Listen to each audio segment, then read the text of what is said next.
I was really, really scared with every page that I read.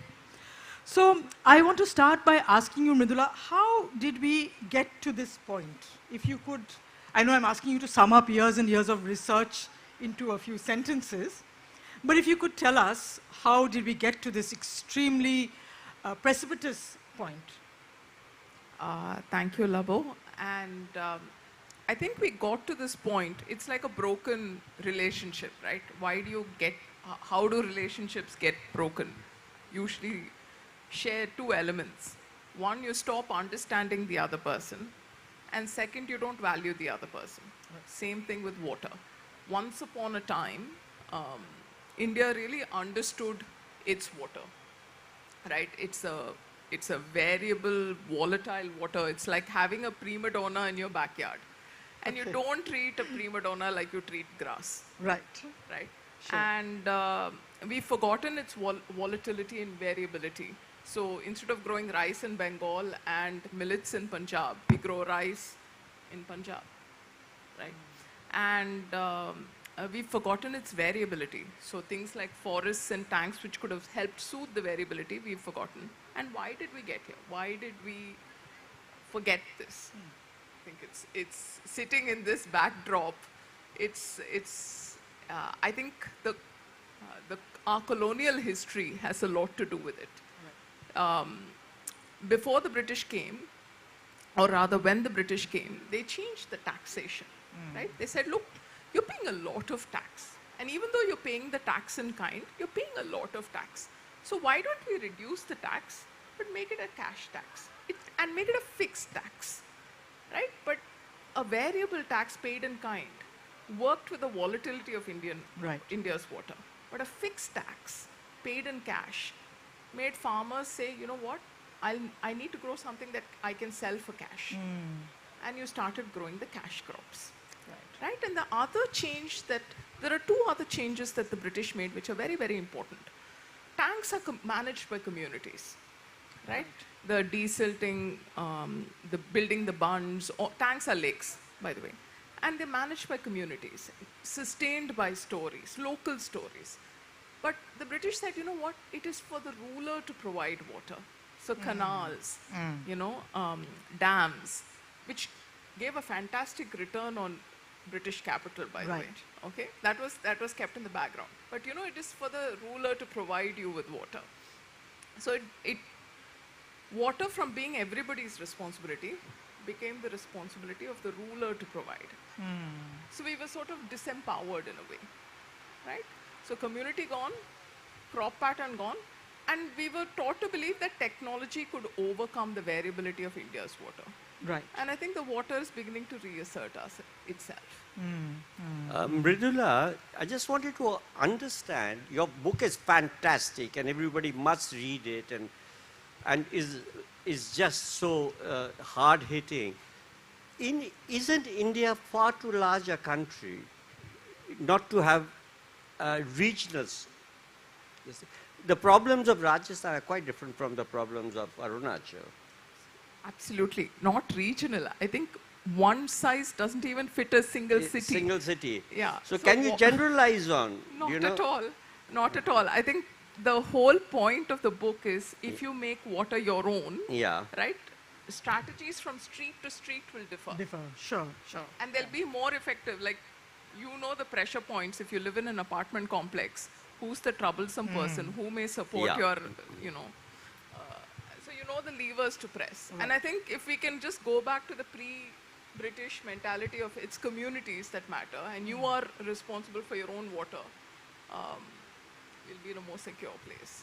But is it possible to even change the mindset? Because what I saw in the book, and you bring this up several times, the fact that we feel that our water resources are free and that it is a right that everyone must have.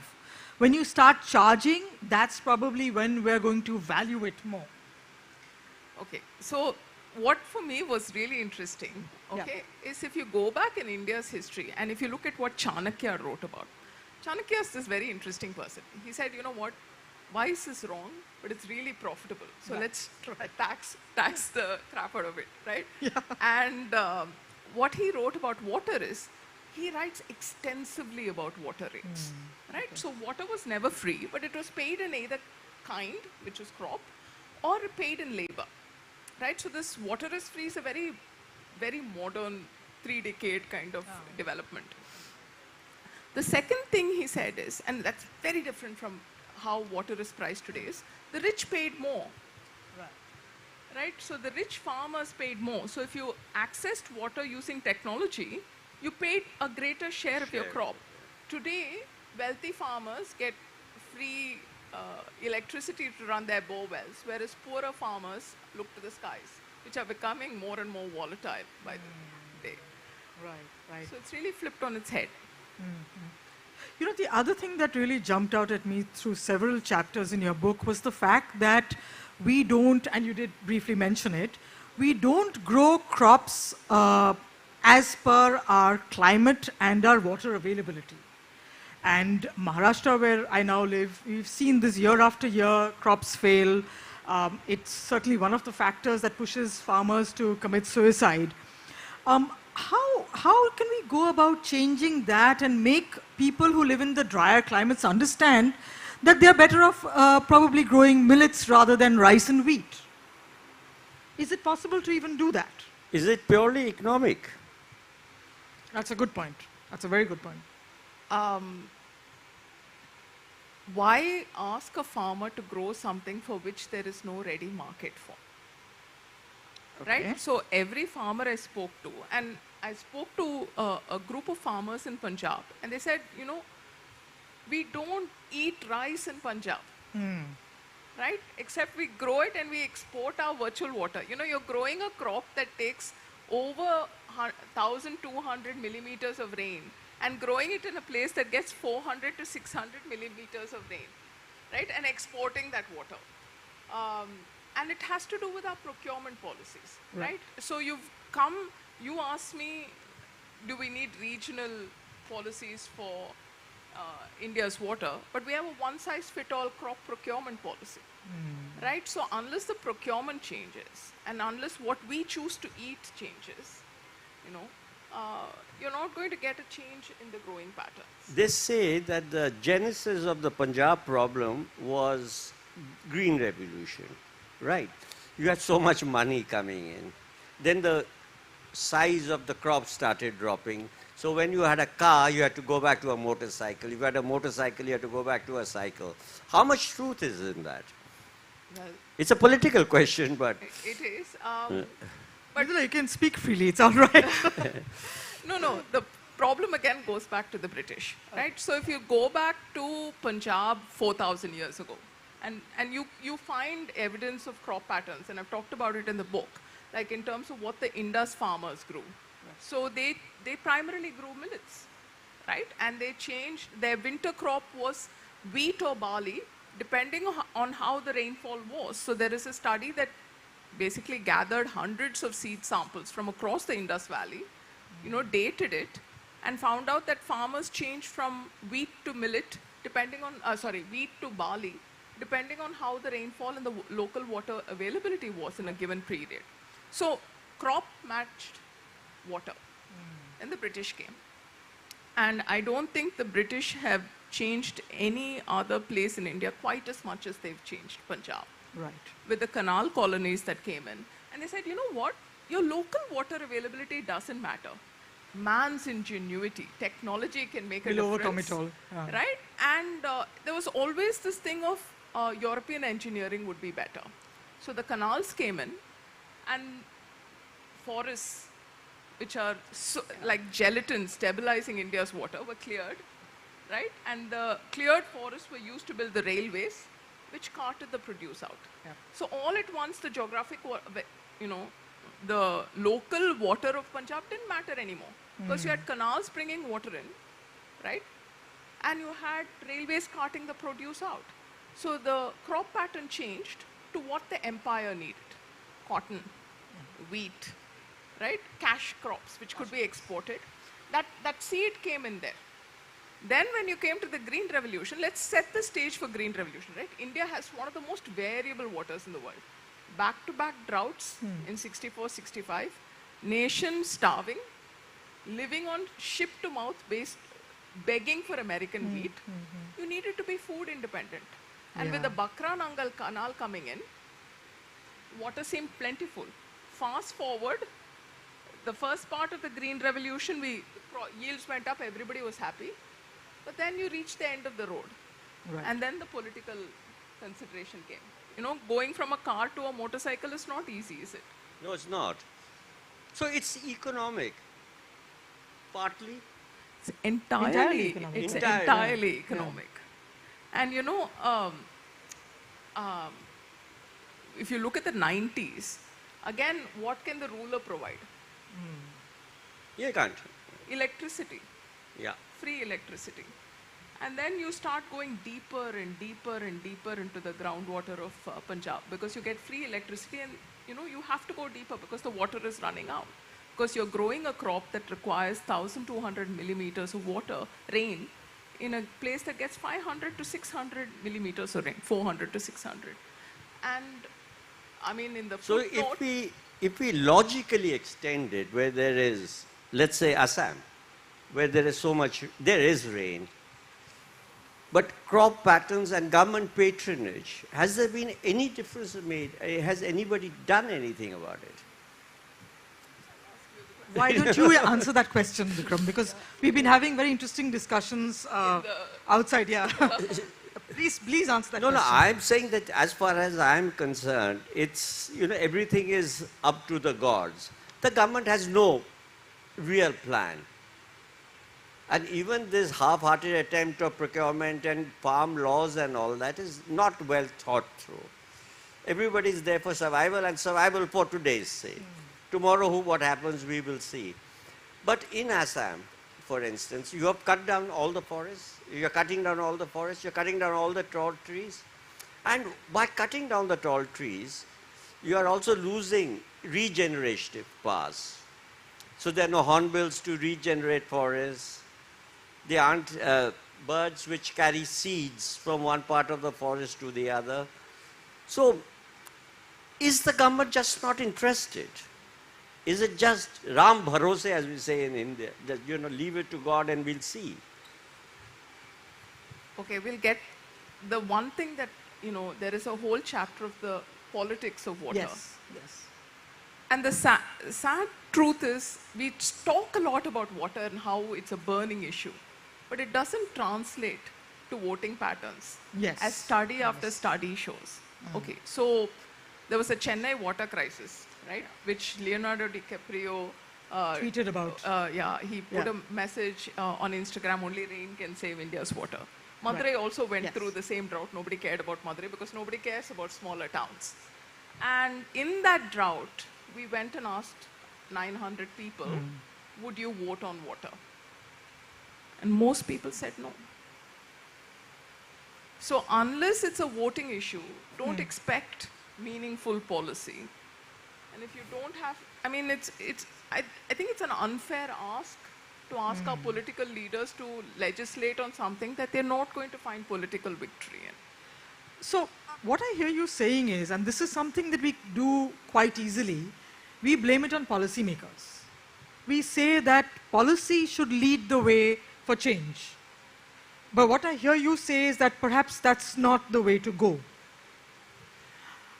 Let me say, I would love for all of us to get up, get enlightened, okay, and become idealistic and stuff. But as a mother of a teenager, I think that's an unlikely ask. It's very, very unlikely and it's hopeful thinking. Yeah. But at least we must hope and must think, you know, because this case has to change. No, but that, to me, if you can make the shift in your mind, and it's not possible for everyone, but perhaps for many in the audience, by sort of disempowering ourselves and going back to the British way of saying it is for the ruler to provide. Right. Right? If we come back to taking the power back to the community can be your office, it can be your apartment complex, it can be your house, right? There is an immense amount of action that you can do if you take charge of your own water. If you make it visible again, like in our house, that's what we did. We ran out of water, and I could have gone and begged the councillor to give me water, it's not going to come. And it became visible because we were paying a huge price to transport it. We had a big garden, and we never knew how much water the damn thing took until we started paying for it. And step by step, you know, when we said, you know, what should I do? I had no clue. I didn't know what to do. I just want to interrupt for 1 minute and just tell the audience, Mridula lives in a zero waste house. Almost zero waste. Well, okay. And I want to ask you, what are the things that you did? I mean, I know you said that we didn't know what to do, but eventually you found solutions. Yeah. Please share some of those solutions with us, because I want to know what we can do in our homes to replicate this process. It starts with the power of one, right? Yeah. So if you can tell us what you did in your house, I mean, I'm sure there'll be takeaways for all of us, and there'll be things that we can do as well. I would certainly want to know. So please tell us how you reached this zero waste point. I'll come to water and then go to waste. It's the same thing. The first thing we did is you can't manage a black hole. Right? You need data. So we put meters to understand where we were using water. Right. And demand is an unspoken thing in India. You ask me how much water does Calcutta truly use? I don't know. And I would wager that most people don't know. Right? How much? So we started with our house. We started saying how much water do we use? And we put 1 meter. Now we're up to 15. Right? Is that OCD? Little 15? bit. Yeah, we're in 15 meters in one house. But that helped us understand exactly where we were using water and where we were wasting water. So we started using reject water a lot. We test it all the time. And compost, I think when we go to forests and what we do, compost was our game changer, right? The moment you use, and that helped us become zero waste as well. So the compost is basically taking your waste and using bacteria to make it into, it changes the soil structure in which you use less water and it sucks up rainwater. Sure. Right? So the moment we measured, we started saying, look, we don't need the same quality of water for everything, do we? What we water the garden with, what we drink, what we bathe with, what we flush the toilets with. So we have different qualities of water, and it's not difficult, right? One of the things we learned from South Africa was to reduce the pressure of the water in the wash basins. And that takes literally 200 rupees with your local plumber. And makes all the difference. It cut from 500 liters in the kitchen. Okay, so you were just saying that I'm a horrible wife, to be in the house with. I sympathize with my husband. No, we picture you running after your kids and your husband saying, do this, do that, switch that off, do this. No. It's the most I'm sure you futile. do. You don't want to tell us. I don't. It's futile. And the whole thing is managing through design. You do it in the back end, where you don't need to follow people up. Right? So the design is in the back end. You've reduced the pressure. I don't need to follow up anyone anymore. I put a push tap. Right? So you get water only when you push it. I don't need to follow up anyone anymore. You see, there's a way of doing this. I mean, you can incentivize people, but you can also penalize them. Our new buildings and things that come up, they're supposed to have rainwater harvesting, they're supposed to have compost pits, but there are very few constructions that actually adhere to those guidelines. Because there's no punitive. That's what I'm saying. So how do we institutionalize that, where it can be incentivized, but it can also be... It's basically to do with corruption from at every level, from getting your laws passed to following it up. So, you can have all the laws you want, but unless it is followed through, in any sort of thing, if you have, building a hub building or building a garage or building or harvesting or rainwater harvesting, it's all there on paper. Right. Nothing is lacking on paper. That has been thought through. But it's in the implementation that. But again, that comes back to economics, which is something you've been talking about all the time. Like Bangalore has one of the best regulations, and the naive me after my first book said, you put a regulation at a local level in Bangalore of retreating your sewage and your home free. Bangalore's had that for 16 years now. Wow. And they have a lake that literally flames like a lake from hell because of untreated sewage flowing into it. This is the Belandur Lake. Belandur Lake, okay, periodically bursts into flame. Yes. Right? So you have the great regulation at the city level, and you also have the flaming lake. And that's because Bangalore doesn't have the boots on the ground to go and check if people are actually treating their sewage. Right, right. And if you don't pay for, you know, enough for your municipal services, which most of us don't, I'll ask you how much, do each of you know how much you pay for your water? Or how much water you actually use in a day? You can shout out the answers, please. Yeah. I teach, so I actually will cold call and ask also. So Yes. 22 liters. And how much do you pay for that 22 liters a month? no, 22 liters a day. Okay. Okay. Your family uses 22 liters a day of water. No, I think as an individual she uses 22. That's no, I think very, no, very 22 little. liters would be too much.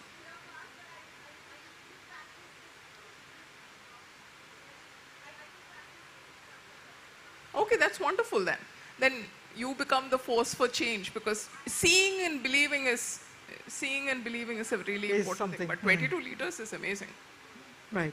Bikram, I want Can to... we, yeah, Sorry, can we go to forests? Yes, I wanted to, in fact, bring this in because you said something very interesting earlier about how the forest is the mother of the river. I know that we understand inherently what the connection is, but please do make that connection for us. Is nothing. Water is trapped in forests.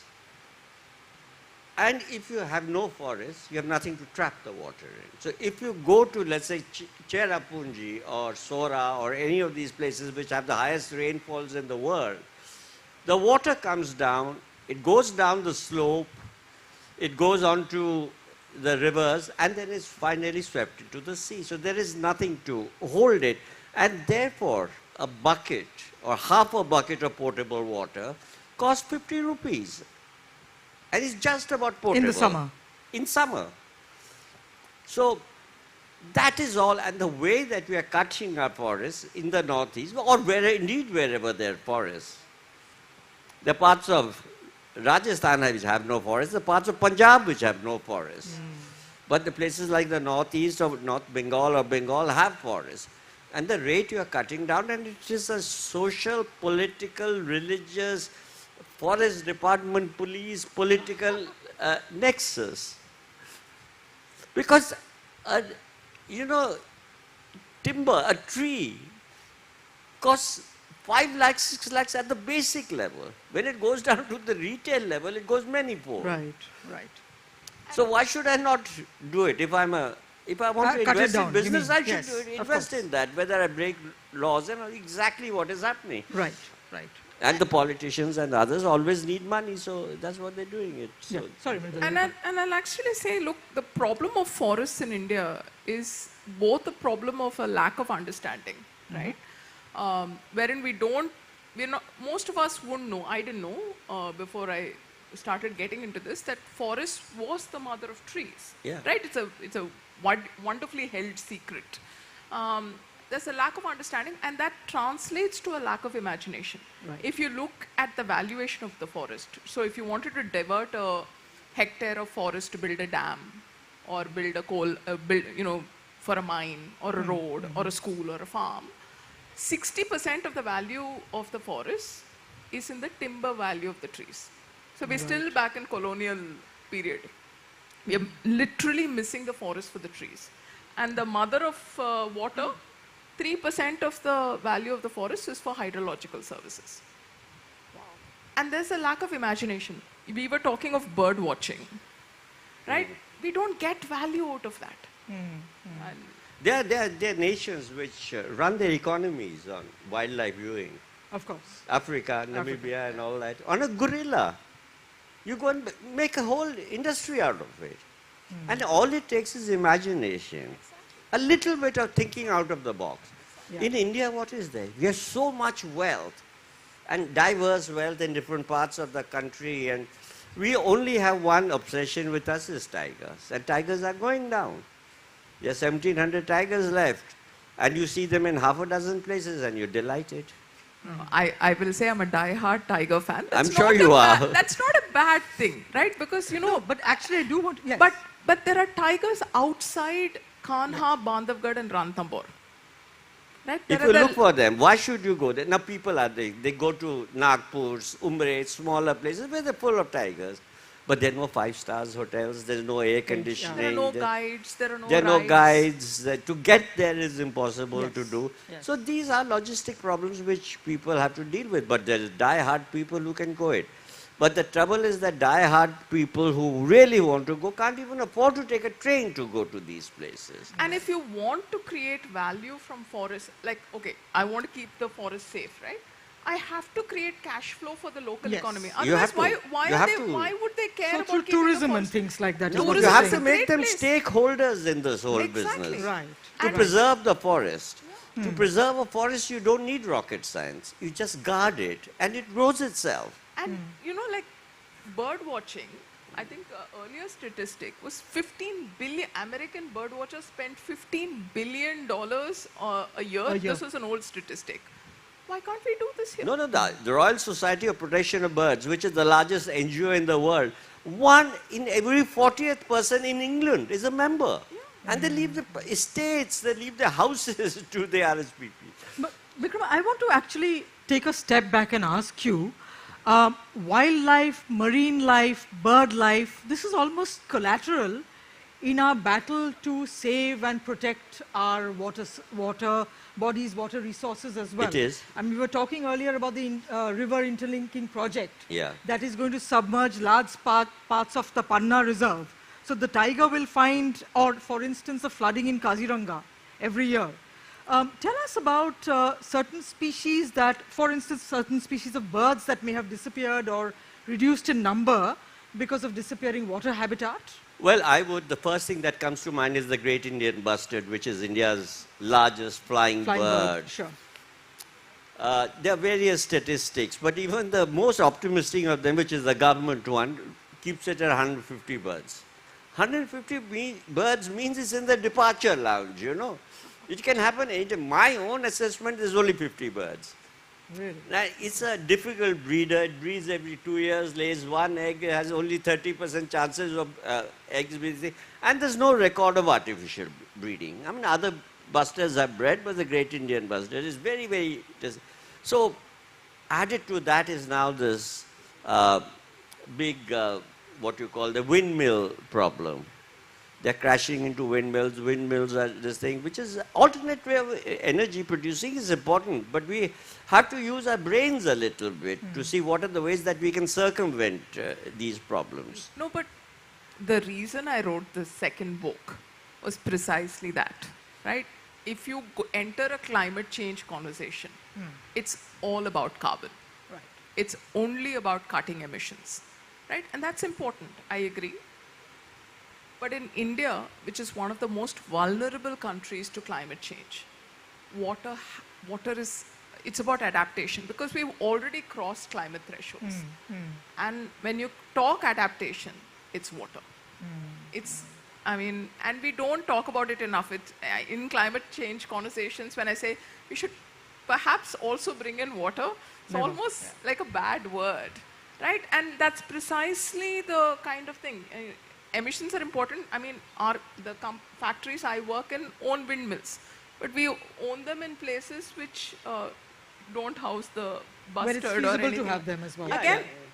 Again, you know, if you look at India has committed to reducing its emissions. Right. Hydropower, dams, okay, are seen as a renewable source of energy, which are not carbon intensive, right? And if you ask where are you going to put the dams, where is the non-exploited dams, it's in the Brahmaputra basin, right? So when you have like a mono focus on cutting carbon emissions, which are important, and India is doing a good job of managing her emissions, but if you have that mono focus on emissions, you have to accept hydropower, right?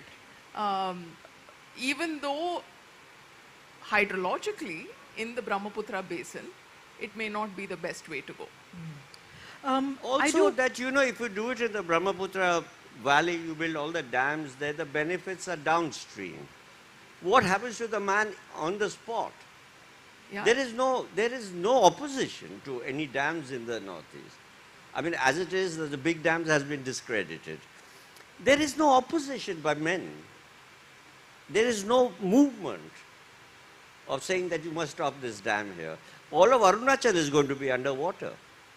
They're building 70, 74, 100, God knows how many dams they're supposed to build.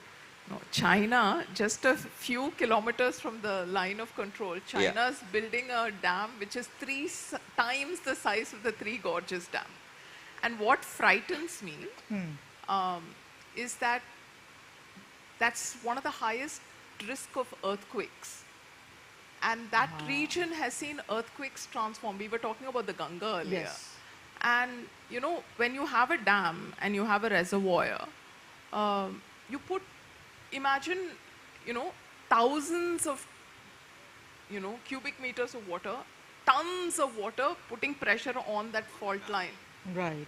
Right? It's not going to be able to It's like a monkey withstand. putting a finger into a What socket. is going to happen to the water from the Brahmaputra if China dams it? We'll find out soon enough. Huh? We will find out. Take an educated guess. It depends, right? There already one dam in the Zangmu Dam, but there's not that much rainfall, so it hasn't made that much of a difference. But this dam that's coming up, that's a problematic dam. I don't know what is going to happen. And the problem is, because of climate change, water is becoming temperamental, right? So you have this prima donna who's already temperamental to begin with, and you're now poking her with a needle. Right. You know, that's right. exactly what climate change Can't does to possibly India's end water. well. Yeah. And you're seeing time and time again that dams are being overcome by volatile water. So, you know, they may try to discipline you, but they have this unwieldy rocket. So it may not quite Right. discipline you the way you want it to discipline. Mridula, tell us some happy stories. Let's talk about what happened in Rajasthan, what happened to Bharat Singh, what happened to these places. Are there happy stories in these places? Gujarat. I'll start at home. I don't buy water, right? We stopped buying water, and during the worst drought in 140 years, after the Great Famine, it was the worst drought. Which year was this? The Great Famine was No, 1877. the worst drought that you're talking about? 2016-17. 2016, We didn't buy sure. water. Our neighbors buy water. I can hear the motor all the time. Right. We don't buy water. In Rajasthan, you know, again, when Rajendra ji told me, he Yeah. said, look, I came there as a doctor. I wanted to focus on, you know, education and night blindness because that place had fluoride contamination. Right. And he said, they said, moron, we need water. Right? And he said something that most of us don't say. He says, I don't know what to do. Can you teach me? And I think that's very important. When somebody comes from outside, like the British came from outside and said, I know what to do, I will teach you. But I think when we go to a new place, we should Try ask and local knowledge sure. also. Yeah. And again, the community took ownership of their water. They worked together and they brought 12 rivers to life. Wow. And there were fish in the rivers. And you know, once there was water, girls started getting married from 18 to 23. Boys started saying, you know, I'm now getting Proposals. girls from other villages coming and asking for my hand, which was a nice thing for Right, them. right. And that's a happy story. In farmers, right? We were talking about how do you get Punjabi farmers to save water. There is a startup that I've invested in. It's in the book. They have worked with 3,000 Punjabi farmers to get them to save water. And how do they do it? They do it by giving them tracking the water, giving them a sustainability tag on it, and that allows the rice for export with a premium. And because they work hand in hand with an NGO, and that's very important, they handhold the farmers. See, this whole thing of rivers coming back to life happens in Uttar Pradesh. The sugarcane farmers, the World Wildlife Fund India worked with the local Krishi Vigyan Kendra, you know, to grow the crops a little differently, handhold, go and see and tell, and then save the And water learn through that. and brought another river back to life. Right. That's amazing. Actually, speaking You know, of happy stories. These are happy. These are happy stories. and for every sure. one of them started with my water, my responsibility. Right. At the community level. Yeah. Right. But I wanted to also, speaking of fluoride in the water, you know, we're sitting in Calcutta, which has a big problem of arsenic in our water.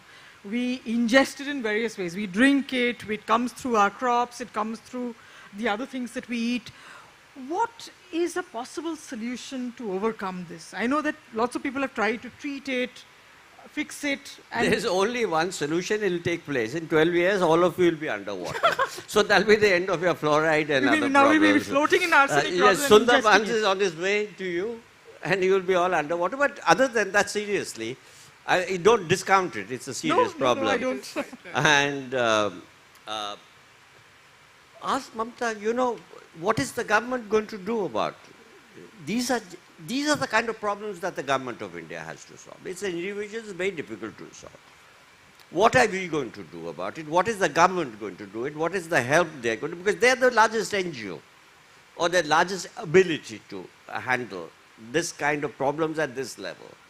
No, but Bikram, we also You discussed can do that, things like that at the level that Mridula did in her own but house. it is also a community level solution It is a that can community. come from this. So, Three things, right? yes, please tell us. If you, one, the corporation of the Calcutta Municipal Corporation, it's a pattern that repeats across India. Doesn't have enough money, Right, okay. right? I think they collect like 16% of their water charges, which is quite low already. Okay. So to provide pipe supply to treat water, all that takes money, right? Both capital expenditure and, let me ask you, I don't know whether any of you are investors here. Would you invest in a company that has never declared earnings and the auditor says those earnings are dodgy?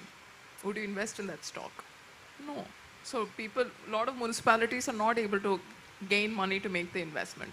Second, like in so many other cities in India, the peripheries of Kolkata are drilling into their groundwater. The arsenic contamination happens when you start drilling underwater, right? And the more you drill, once you contaminate, you're pretty much finished. Rainwater harvesting, something you brought up, are people actually doing it? No. These are all surface bodies, these tanks. Yes. I love tanks. I mean, our institute studies them. They used to be, you were talking earlier, they used to provide fish, livestock support, water, drinking water, everything. Bathing, everything. Huh? And city after city is losing their tanks. It started at the time of the British because once you started centralizing with dams and canals and pipes, the community managed tanks went away. Bombay, I was surprised to find, in the early 19th century had 3,000 tanks and wells, all gone. And Madurai, I live in a place called Chokki Kulam. Kulam in Tamil means tank. There is no tank, right? Okay, I think we're sort of running out of time, so I have one last very pressing question. This is like a matter of life and death here in Kolkata. What do we do about our Ilish March? This unavailability of the Ilish March is something that kills us from the inside. Well, Please provide solutions for this. Mridula. Well, there is no solution. You start eating all that funny basa and all that you get. Forget Ilish. It's with these nets becoming smaller and people not respecting breeding seasons and all that, the future doesn't look very good. No, I'm saying apart from the Farakka barrage where we know the problem originated, is there something that we can do, and I do mean this in seriousness, is there something that we can do in terms of the silting and other things to make sure that the Ilish population grows at the rate at I which think is it's all to expected? do with the same thing that we were talking about, is the will to want it to do it, Okay. Silting and non-silting, seasonal, non-seasonal are things that you can easily handle. But do you really want to handle it? Or do you want to say that I'm going to take my main chance and you know what, I can sell for 500 rupees, I can sell for 1800 rupees. Doesn't matter if I catch small fish or catch it somewhere else. So that it's a question of will, political or economic will. If you can do that, then I don't think the problems are insurmountable. Sure. Will comes from what will win elections. Yes. I'm sorry, I took the truth pill today morning. I mean, the will comes That's from quite what all right. will win elections. And unless people are willing to vote on this subject, it's not going to change. And in the Farakka barrage, water is all about trade-offs. If you give up the Farakka barrage, and that's actually to correct, the origin theory was the Ganga used to flow through the Hooghly, and there was an earthquake, and I didn't put it in the book because I couldn't actually find the proof. And then I read another book which showed the maps where in the 16th century the Ganga flowed Into through the the Hooghly, Bhagirathi. and then The earthquake transformed the thing, and then in the 17th century, it started flowing more towards Bangladesh. Right, right. So the Faraka barrage was to sort of, save some of the water in the old course. But if you give up Faraka barrage, where is Calcutta? Organizer getting agitated, so you better ask for questions and answer them. Okay, okay. Okay, so I think I should be done with my questions. I've got a bunch more, but let's open it up to some Q&As from the audience, please, if anyone would like to ask either of them, either Bikram or Mridula, questions.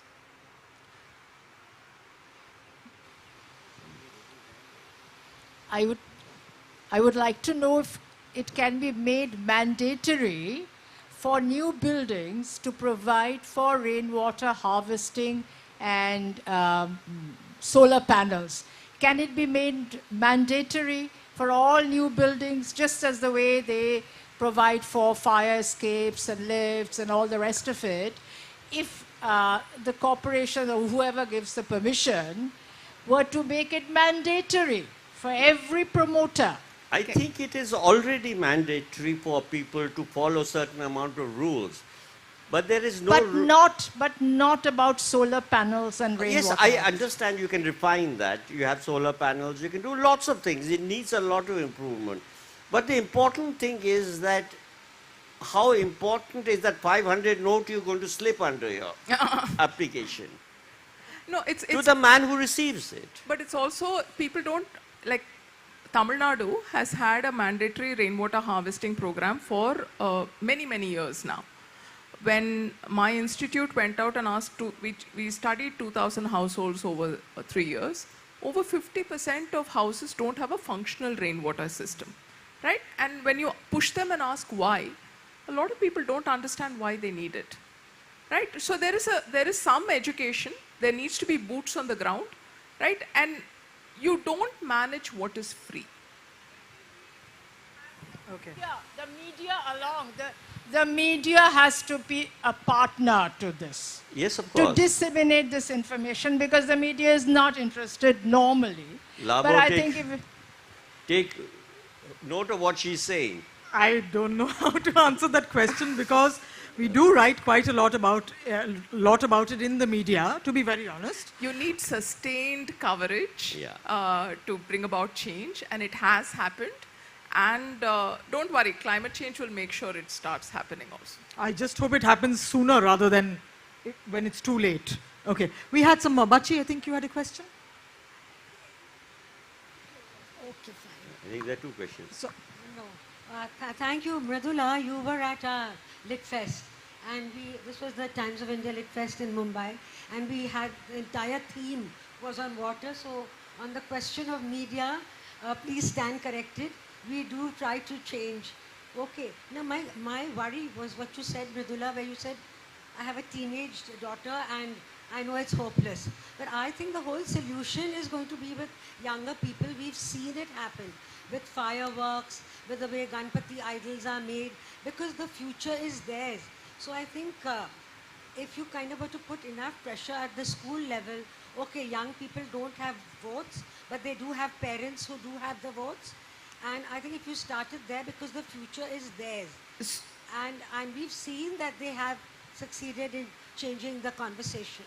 No, definitely. The two ways they change it. One is we do need some of this taught in the curriculum. And one of the things I learned from a Odisha government school teacher, and I think it's a wonderful point he brings up, have local examples, no? Let Bengalis learn about Bengal. There is enough water examples locally to learn about.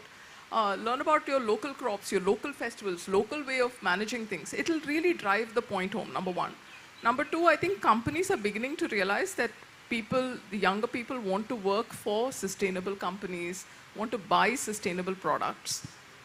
But the survey, the studies that I've done also reveals younger people are not quite clear on what sustainability means, right? Is it only emissions? That's the one that has been plugged into their mind.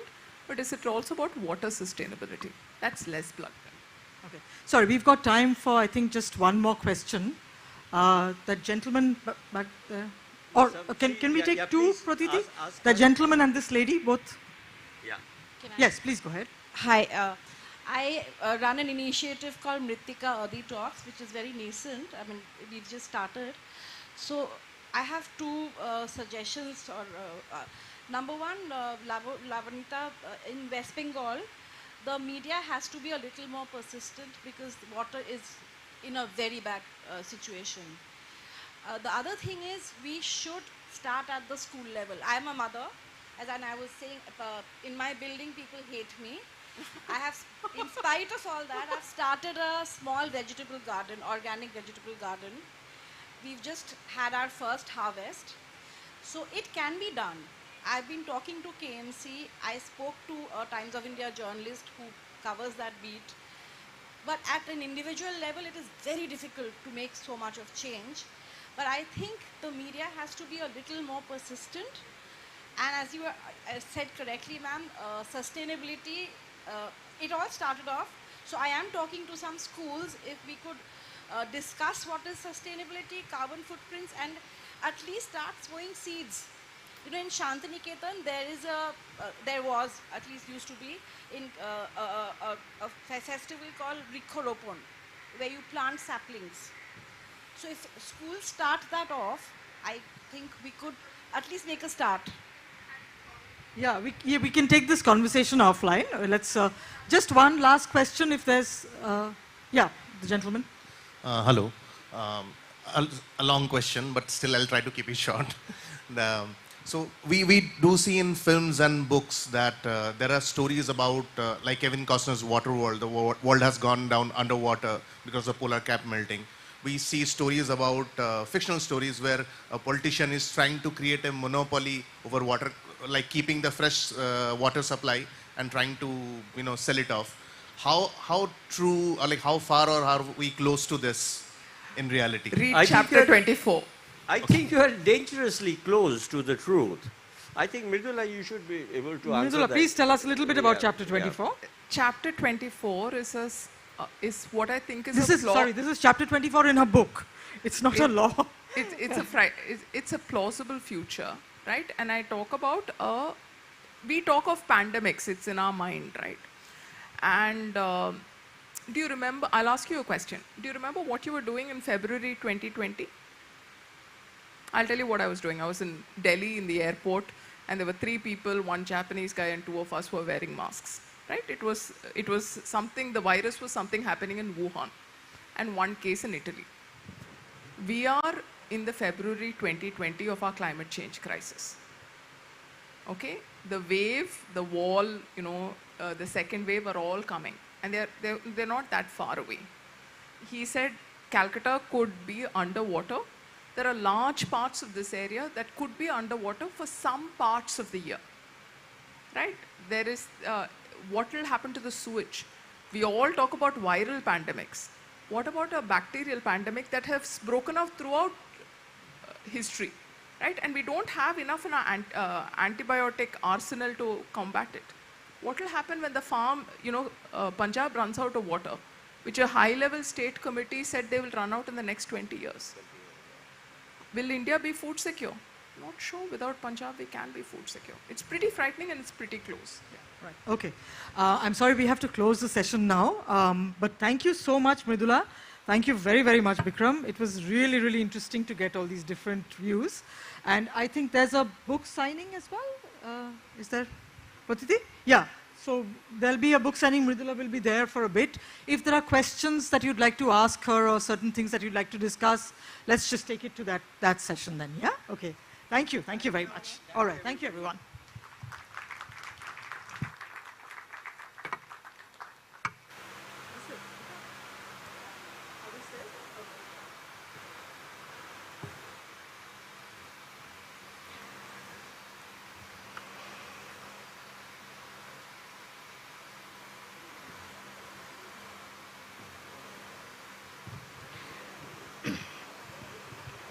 We'll now move on to our next session, which is titled Early Indians, where Tony Joseph will talk about the migrations that made India.